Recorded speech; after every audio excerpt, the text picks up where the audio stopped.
ចាជំរាបសួរបងប្អូនទាំងអស់គ្នាថ្ងៃនេះពលឺច័ន្ទនាំយកនៅខ្សែជីវិតរបស់បងស្រីម្នាក់ឈ្មោះរីចាជីវិតរបស់បងរីមានទាំងភាពរីករាយហើយតក់ស្លុតចាតើជីវិតគាត់ទៅជាយ៉ាងណាខ្លះតោះបងប្អូនអញ្ជើញចូលរួមសន្តាប់ជាមួយនាងខ្ញុំទាំងអស់គ្នាពេលវេលាកន្លងផុតមក20ឆ្នាំហើយបងរី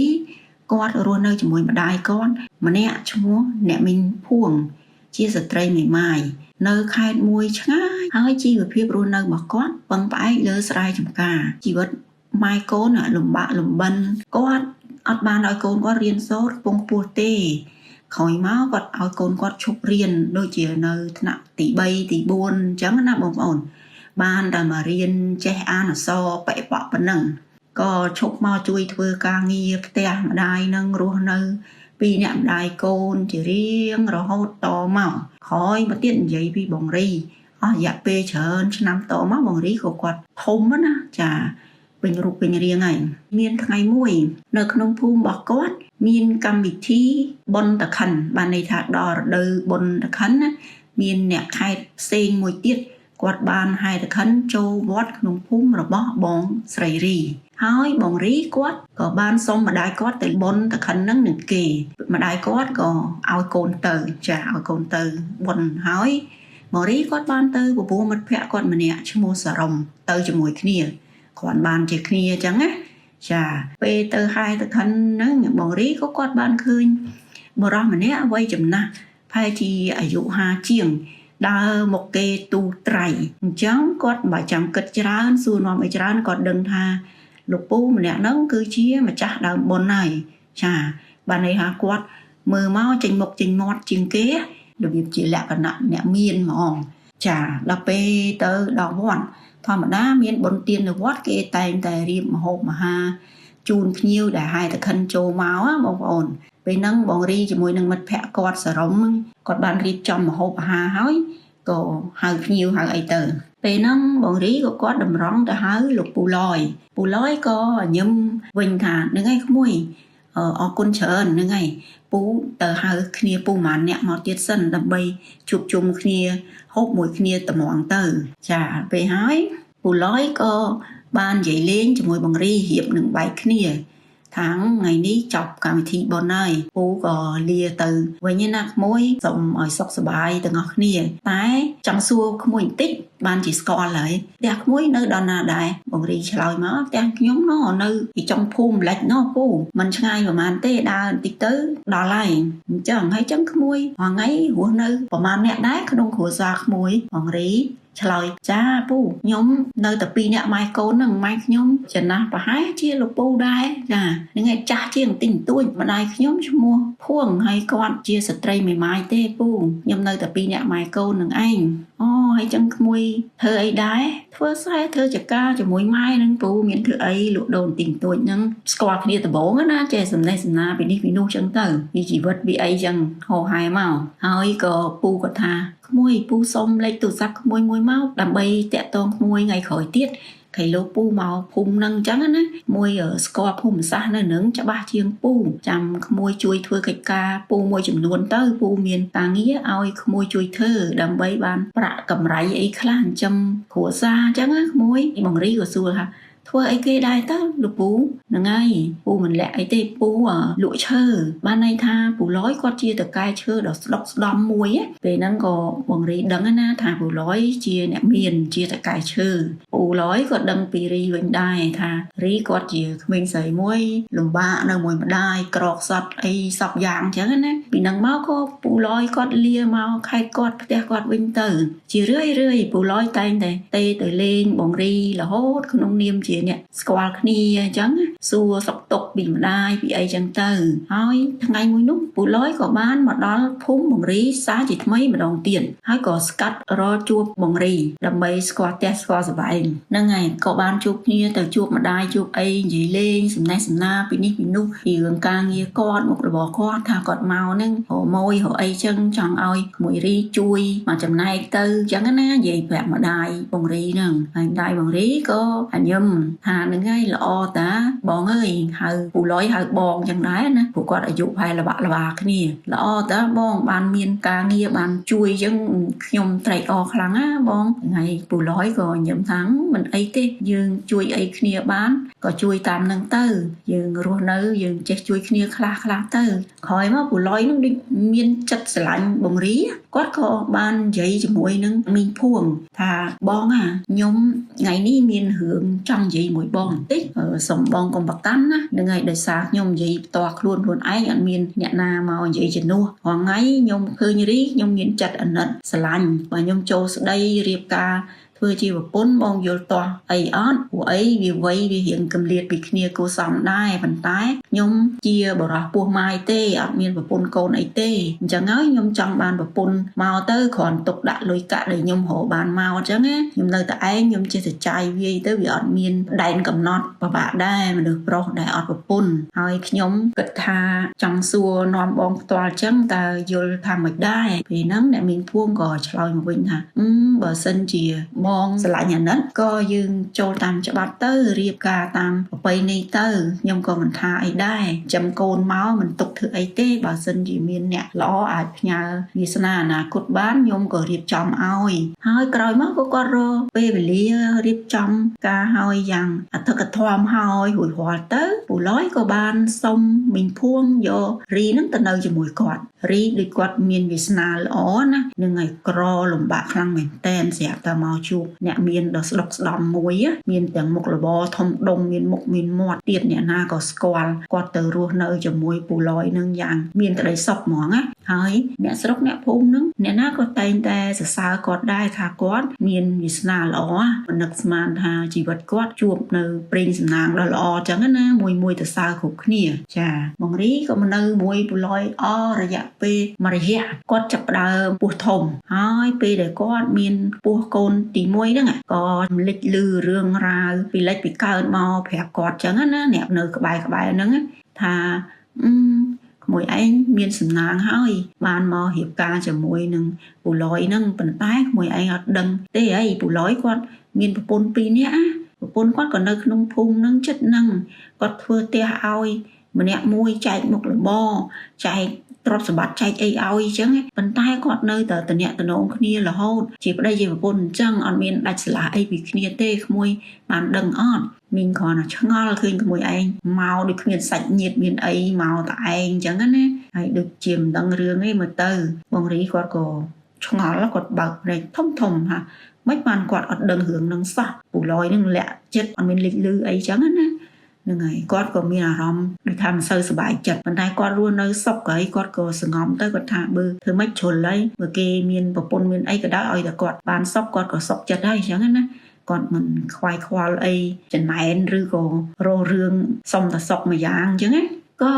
គាត់បានកូនស្រីមួយឈ្មោះនាតហើយមកទៀតប្រហែលឆ្នាំកន្លងមកទៀតបានកូនប្រុសមួយទៀតឈ្មោះជាគឺកូនប្រុសនោះកើតមកឈឺរហូតក៏គាត់ដាក់ឈ្មោះជាអញ្ចឹងទៅប្តីគាត់នឹងមុខរបរចាប់ផ្ដើម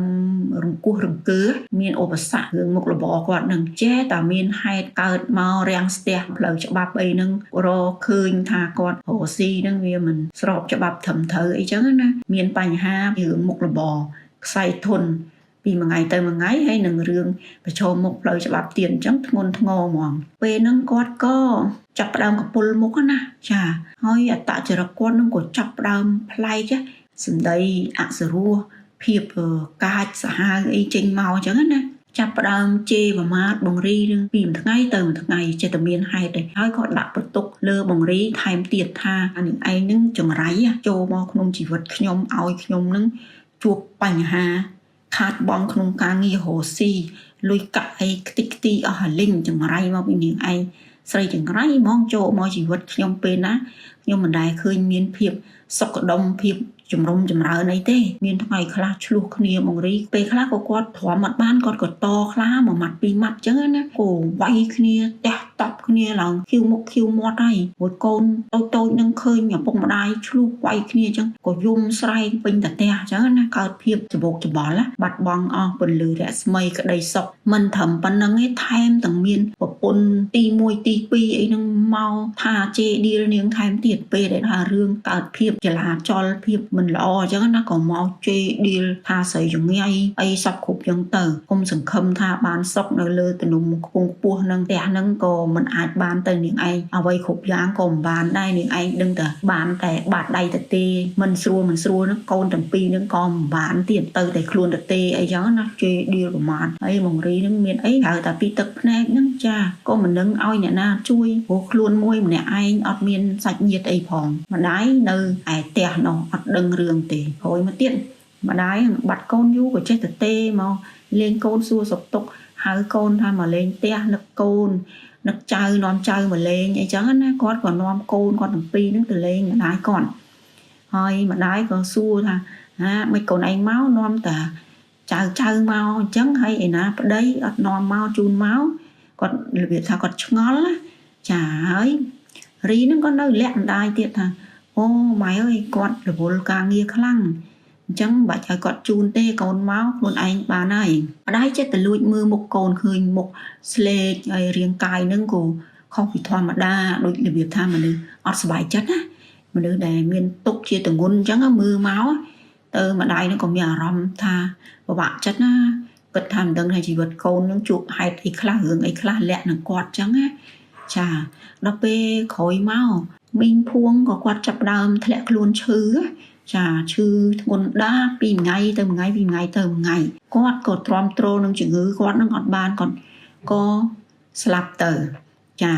បងរីគាត់ធ្វើបុណ្យធ្វើទានអីឲ្យម្ដាយរួចរាល់ហើយគាត់ក៏ត្រឡប់ទៅរស់នៅជាមួយប្តីនឹងវិញដដែលទៅ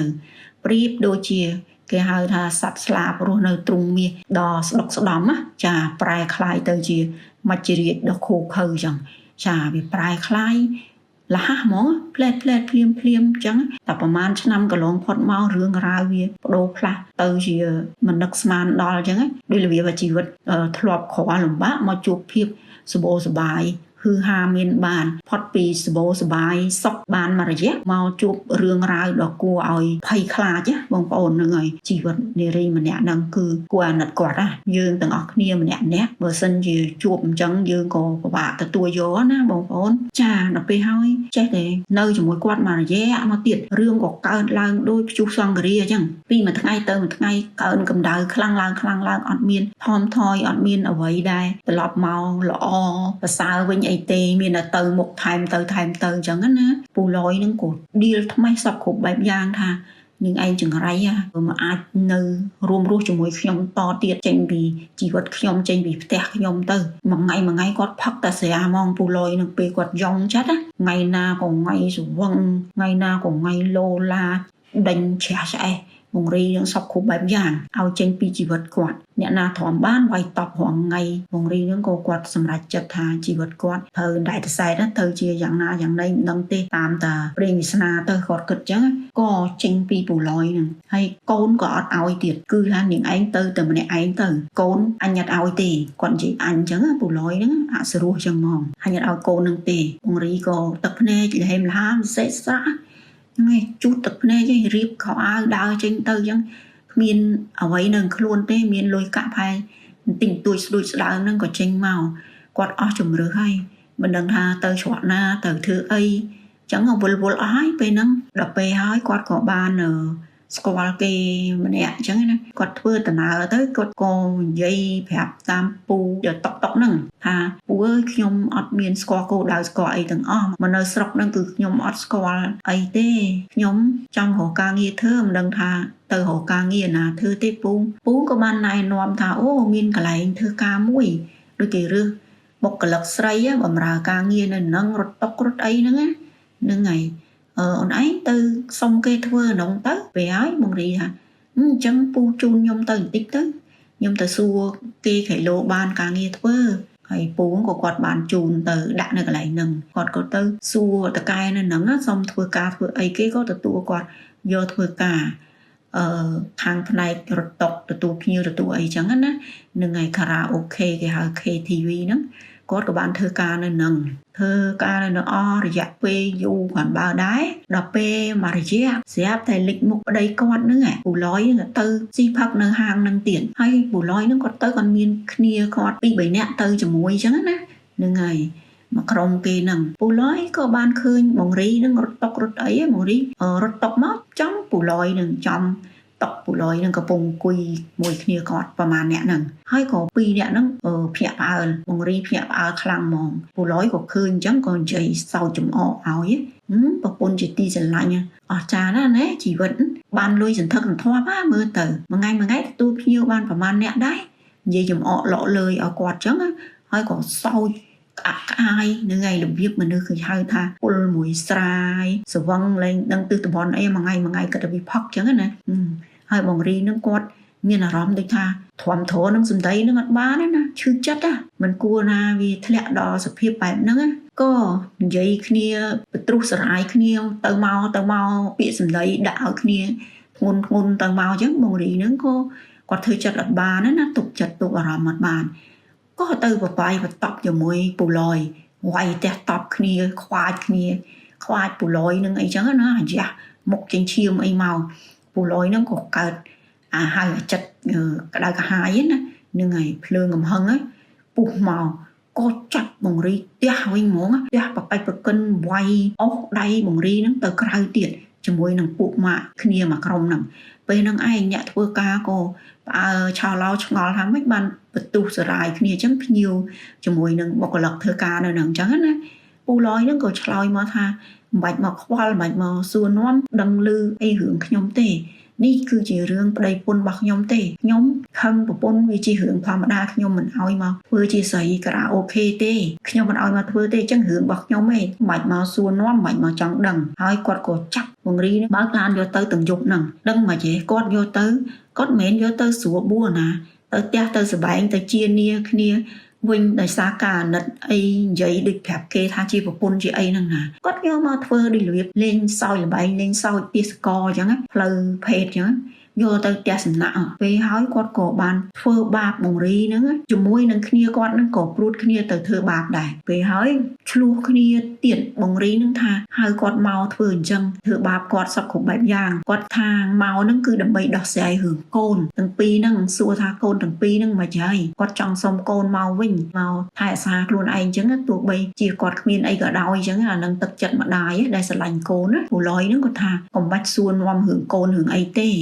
គឺកូនហ្នឹងអញយកវាទៅដាក់នៅកុមារកំព្រាហើយវារស់បានសុខសប្បាយហើយមិនបាច់សួរទេគាត់និយាយមកទាំងបង្ងើយទាំង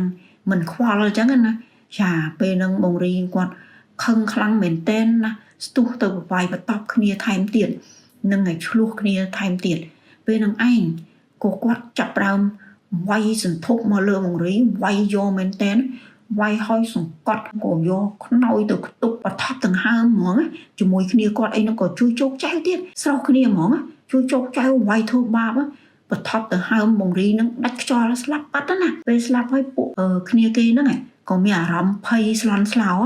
ខាង Vivo ឯងមានរឿងអីកើតឡើងអញ្ចឹងខ្លាចតែបែករឿងហ្នឹងបែកធ្លាយទៅគេចាប់កាត់ទោសតាមច្បាប់តាមអីអញ្ចឹងក៏មានកំណត់មួយយកបាវយកក្រងមកច្រកសាកសពបងរីហ្នឹងលីយកទៅដាក់នៅក្នុងឡានជិះចេញទៅទាំងយប់ចាហើយអ្នកចាំពេលយប់ហ្នឹងគាត់មានបានចាប់អារម្មណ៍អីអ្នកយាមតែម្នាក់ហ្នឹងក៏មិនបានសួរនាំអីដែរហើយក៏ចេញដាក់ឡានយកទៅចឹងទៅយកទៅកត់ចោលនៅចំការមួយឆ្ងាយចំការកៅស៊ូក៏ចេញឡានមកវិញហើយគិតថាសុខសប្បាយណារួចហើយផោះតាងគឺវាបាត់សពគ្រប់អស់ហើយអត់មានអីទៀតទេក៏បន្តកន្លងក្រោយមកទៀតផ្ទះសំណាក់ដែរសម្រាប់បងរីហ្នឹងផ្ទះសំណាក់ហ្នឹងពេលដែលមានភ្ញៀវណាទៅស្នាក់ចូលក្នុងកតុបមួយហ្នឹងគឺមានហេតុការណ៍កើតឡើងរហូតខ្មោចបងរីហ្នឹងលងយ៉ាងសាហាវលងរបៀបថាធ្ងួចធ្ងរអញ្ចឹងហ្នឹងហើយជួយខ្ញុំផងថប់ដង្ហើមណាអញ្ចឹងណាឮតែសលេងអញ្ចឹងបាត់ចាហើយពេលខ្លះហ្នឹងក៏មានក្លិនស្អុយភាយហើរចូលមកតាមទ្វារតាមអួចអីចឹងមកពេលខ្លះក៏មានសម្ោដូចថាផ្កាច់ នៅក្នុងបន្ទប់ហ្នឹងអញ្ចឹងជាលក្ខណៈសម្ោផ្សេងហ្នឹងវាមានចលនាដូចរបៀបរើចុះរើឡើងអញ្ចឹងគ្មានអ្នកណាចូលបន្ទប់ហ្នឹងសម្រាប់បានអីបានទេម្នាក់ដឹងតែរើចេញទាំងយប់ហ្មងអ្នកណាមកក៏អញ្ចឹងដែរក្រោយមកទៀតបងរីហ្នឹងគាត់ទៅលងពួកទាំងប្រមាណអ្នកដែលធ្វើបាបគាត់ហ្នឹងចាទៅលងឡើងភ័យស្លន់ស្លោកមកហើយជួនកាលទៅឃើញអង្គុយនឹងបងមុខផ្ទះអញ្ចឹងលឺស្រែកខ្ញុំថត់ដង្ហើមមកផ្លែតអញ្ចឹងទៅក៏បាត់ទៅនិយាយទៅលងឡើង2 3នាក់គ្នាពូឡយហ្នឹងម្នាក់ឡើងគេហៅថាវិលសតិឡប់អស់ហើយឆ្លេឆ្លាភ័យឈឺឡើងជ្រុះសក់ទៅលងពូឡយហ្នឹងដល់ផ្ទះទៀតស្រែកធ្ងោថាឡយកូនខ្ញុំទាំងពីរនៅណានិយាយទៅមកច្បាច់កគាត់ខ្វាចកញ្ញៅដូចពេលឆ្លោះគ្នាអញ្ចឹងពេលខ្លះគាត់ដូចយល់សពអញ្ចឹងងើបឡើងក៏ភ័យហើយឃើញយល់សពហ្នឹងដូចមែនតែនអញ្ចឹងឃើញមកឆ្លោះមកខ្វាចមកស្រែកទាកូនទាអីអញ្ចឹងណានឹងហើយមុខហ្នឹងឡើងជាំខៀវភ្នែកហ្នឹងឡើងលៀនគួរឲ្យខ្លាចហ្មងពេលខ្លះគាត់ដឹងខ្លួនមកញ័រសាច់ត្រើតទៅរលោកស្រួចទឹកស្រួចអីធ្វើយ៉ាងម៉េចក៏មិនបាត់ដែរខ្មោចតែងតែលងរាល់ថ្ងៃរឿយប្រចាំអញ្ចឹងតតធ្លាក់ខ្លួនឈឺឡើងស្លោះពូឡយហ្នឹងដល់ពេលក្រោយមកទៀតបងរីហ្នឹងគាត់បានទៅបញ្យោសពមិត្តភ័ក្តិគាត់ណាឈ្មោះសារ៉ុំហ្នឹងហើយទៅបញ្យោសពសារ៉ុំថាជួយគាត់ផងគាត់នៅនេះកន្លែងនេះចកាមួយនេះអីចឹងណាហ្នឹងហើយគាត់នៅចកាហ្នឹងទៅជួយយកគាត់មកផងគ្មានអ្នកណាដឹងទេថាគាត់នឹងពិបាកវេទនាត្រូវគេធ្វើបាបអីចឹងណាហើយពេលយកគាត់មកនឹងក៏ជួយមើលកូនគាត់ផងតើកូនគាត់យ៉ាងណាយ៉ាងណីអីចឹងណាដូចរបៀបផ្ដាយប្រាំមិត្តភ័ក្តិចឹងមកយកសពសារ៉ុំគាត់ដឹងខ្លួនឡើងគាត់ភ័យញ័រសាច់ហ្មងថាគាត់យកសពចម្លែកម៉េចឃើញបងរីនឹងមកយកសពឲ្យជួយផងនៅចកាឆ្ងាយនៅទីនេះទៅជួយយកគាត់មកផងអីចឹងណាហ្នឹងហើយពេលនឹងឯងគាត់ក៏អង្គុយគិតថាគួរធ្វើមិនចេះគាត់ក៏និយាយប្រាប់ចាស់ទុំនៅក្នុងភូមិហ្នឹងអ្នកស្រុកអ្នកភូមិហ្នឹងថាគាត់យកសពឃើញរីហ្នឹងមកយកសពគាត់ម្ដងហើយម្ដងទៀតអញ្ចឹងគាត់សួរយោបល់ចាស់ថាត្រូវធ្វើមិនចឹងណារីមានរឿងអីកើតឡើងទេដឹងបានចេះទៅមកយកសពចម្លែកឲ្យឃើញមុខហ្នឹងឡើងហើមពោឡើងខៀវចេះតែហៅគាត់ឲ្យទៅជួយទៅយកគាត់មកផងពេលហ្នឹងចាស់គាត់ថាអូប្រហែលជាមានរឿងអីកើតឡើងយើងអត់ដឹងទេដឹងតិចប៉ះពាល់ដល់អាយុជីវិតអីទេដឹងក៏អង្គុយគិតជាមួយគ្នាចាស់ហ្នឹងក៏គាត់ថាចេះថាអញ្ចឹងមានទៅរកគ្រូដែលគេខាងខាបព្រលឹងឲ្យខាបព្រលឹងមើលថាតើបើសិនជាគាត់មានបញ្ហាអីគឺដឹងរឿងហើយពេលហ្នឹងក៏នាំគ្នាទៅរកគ្រូខាបព្រលឹងពេលដែលខាបព្រលឹងគឺ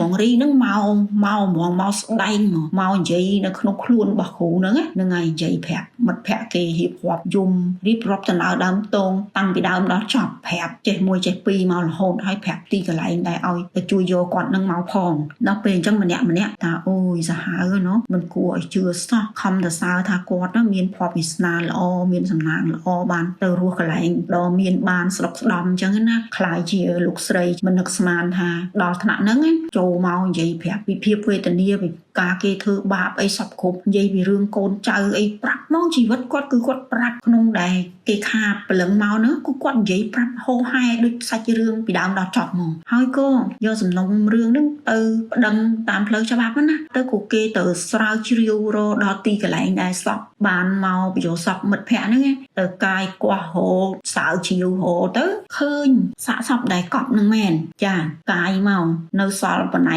ខ្លះហើយខោអាវខ្លះជាប់នៅខ្លួនហ្នឹងកាយមកទៅក៏ឆែកឆេរមើលឃើញនៅកប៉ៅអាវគាត់ហ្នឹងមានរូបថតរបស់កូនគាត់2នាក់វាប្រឡាក់ដីប្រឡាក់អីរៀងសើមរៀងអីក៏នៅខ្លះមើលស្គាល់ចឹងណាហើយសារ៉ុំហ្នឹងក៏គាត់បាននិយាយមួយសមត្ថកិច្ចជាមួយអ្នកស្រាវជ្រាវហ្នឹងថានឹងប្រកាសជាសាកសពរបស់រីនឹងហើយរូបថតហ្នឹងគឺរូបថតរបស់កូនគាត់បានន័យថាគាត់ស្រឡាញ់កូនខ្លាំងគាត់ដាក់រូបថតមកតាមខ្លួនរហូតហ្នឹងពេលគាត់មានបញ្ហាទៅរូបថតហ្នឹងក៏ជាប់នឹងខ្លួនគាត់ហ្នឹងពេលហ្នឹងក៏គេស្រាវជ្រាវបានសពគ្រប់មកគេក៏ទៅតាមចាប់អ្នកដែលធ្វើអំពើឃាតកម្មនឹងទាំងម៉ានអ្នកនឹងទាំងអស់ហ្នឹងក្រុមគាត់គ្នាគូកនគាត់មកទាំងអស់ 3-4 អ្នកជាមួយពូឡយហ្នឹងយកទៅដាក់ទោសទណ្ឌតាមច្បាប់ចឹងទៅចូលពន្ធនាគារទៅចារឿងរបស់គាត់ក៏បានសង្ខេបតែត្រឹមនឹងឯងចាហើយក៏សូមអរគុណបងប្អូនទាំងអស់គ្នាជួយ like subscribe ឲ្យនាងខ្ញុំម្នាក់មួយផងចាដើម្បីជួបគ្នានៅឱកាសក្រោយទៀតចាអរគុណ